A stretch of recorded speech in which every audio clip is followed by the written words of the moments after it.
ഒടുവിൽ പാചകത്തിൻ്റെ പുതിയൊരു എപ്പിസോഡിലേക്ക് എൻ്റെ എല്ലാ പ്രിയ കൂട്ടുകാർക്കും കൂടി സ്വാഗതം. ഇന്ന് ഞാൻ നിങ്ങളുടെ മുന്നിൽ വന്നിരിക്കുന്ന ഒരു കിടിലൻ പഴമയുടെ ഒരു ടേസ്റ്റിലേക്ക് മാറുന്ന ഒരു കിടിലൻ ബീഫ് മപ്പാസുമായിട്ടാണ് നിങ്ങളുടെ വീട്ടിലേക്ക് വന്നിരിക്കുന്നത്. ഇത് നമുക്ക് എങ്ങനെയാണ് തയ്യാറാക്കുന്നതെന്ന് നോക്കാം.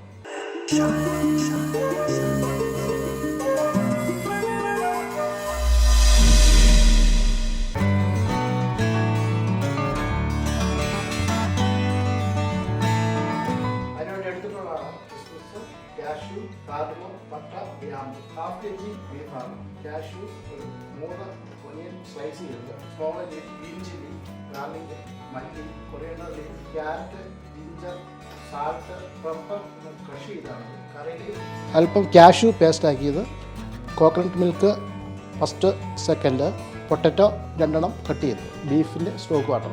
അതിനുവേണ്ടി ഞാൻ എടുത്തിരിക്കുന്നത് 1/2 കിലോ ബീഫാണ്. അത് നമ്മൾ ബോയിൽ ചെയ്യാൻ വെച്ചിരിക്കുകയാണ്. ബോയിൽ ചെയ്തിരിക്കുന്ന ബീഫ് വേറൊരു പാത്രത്തിലേക്ക് നമുക്ക് മാറ്റാം. ആദ്യം നമ്മൾ അല്പം കോക്കനട്ട് ഓയിൽ നമ്മൾ പാനിലേക്ക് ആഡ് ചെയ്യുകയാണ്. നമ്മൾ ആദ്യമായിട്ട് എണ്ണയിലേക്ക് പട്ട ആഡ് ചെയ്തു, ഗ്രാമ്പു ആഡ് ചെയ്തു, ഏലക്ക ഒന്ന് ആഡ് ചെയ്തു, കാഷ്യൂ, കിസ്മിസ് ഇത്ര സാധനങ്ങൾ നമ്മൾ ആഡ് ചെയ്തു. അതിനുശേഷം ഇതൊന്ന് മൂത്ത് വന്നതിന് ശേഷം ചോപ്പ് ചെയ്ത് വെച്ച ഗാർലിക്ക്, ജിഞ്ചർ ആഡ് ചെയ്യുക. നല്ല രീതിയിലൊന്ന് മിക്സ് ചെയ്യുക. 2 കാഷ്യും കൂടി ആഡ് ചെയ്യുകയാണ് ഇതിനകത്തേക്ക്. അതിനുശേഷം സ്ലൈസാക്കി വെച്ചിരിക്കുന്ന ഒനിയൻ നമ്മൾ ഇതിനകത്തേക്ക് ഇട്ടു. സ്മോൾ ഒനിയനാണിത്. ഇതും കൂടെ നമ്മൾ പാനിലേക്ക് ആഡ് ചെയ്യുകയാണ്. അതിനുശേഷം നല്ല രീതിയിലൊന്ന് ഇളക്കി കൊടുക്കും. ഇതിലേക്ക് 1/2 ടീസ്പൂൺ മഞ്ഞൾപ്പൊടി ഇതിനകത്തേക്ക് ആഡ് ചെയ്തു. നല്ല രീതിയിലൊന്ന് മിക്സ് ചെയ്യുക. ഗ്രീൻ ചില്ലി നമ്മൾ ആഡ് ചെയ്തു. സബോള നന്നായിട്ട് എടുത്തു.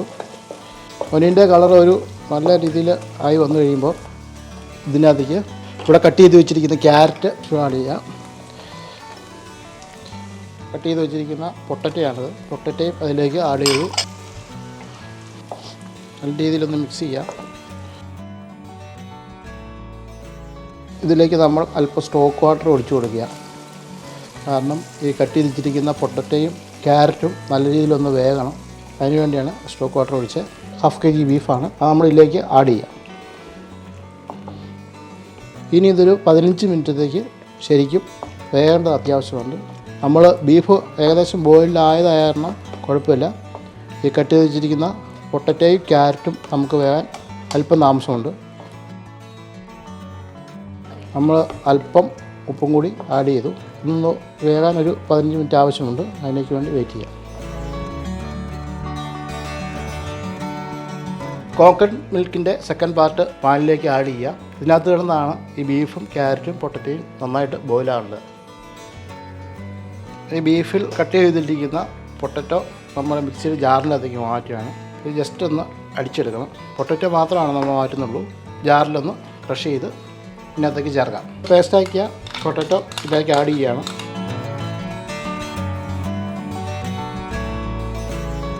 സ്റ്റോക്ക് വാട്ടർ അല്പം കൂടി ആഡ് ചെയ്യാം. ഇത് അരച്ച് വെച്ച മല്ലിയാണ്. ഇത് നമുക്ക് അല്പം ആഡ് ചെയ്യാം. മസാലയുടെ കുത്തൽമണം മാറുന്നോളം വരെ നല്ല രീതിയിൽ ഒന്ന് ഇളക്കി കൊടുത്ത് ഒന്ന് മിക്സ് ചെയ്യാം. ഈ ഗ്രേവി ഒരു അല്പം പറ്റേണ്ടതുണ്ട്.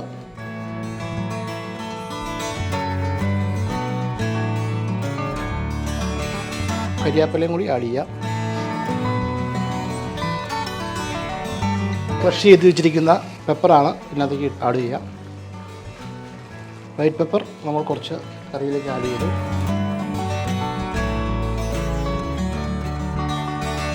ബീഫ് മപ്പാസിന് ഗ്രേവി നല്ല രീതിയിൽ തിക്കായിട്ട് വരുന്നുണ്ട്.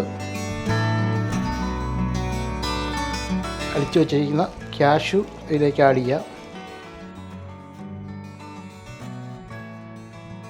അവസാനമായി കോക്കനട്ട് മിൽക്കിൻ്റെ ഫസ്റ്റ് പാർട്ടാണ്.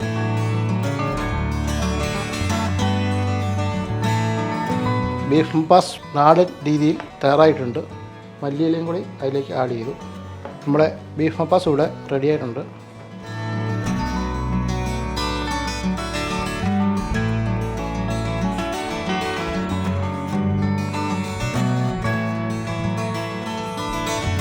നമ്മൾ നമ്മുടെ ബീഫ് മപ്പാസ് ഇവിടെ റെഡി ആയിട്ടുണ്ട്. ഇതൊന്ന് ടെസ്റ്റ് ചെയ്യാൻ വേണ്ടി നമ്മളെ ഒരു സുഹൃത്തിനെ വിളിക്കാം.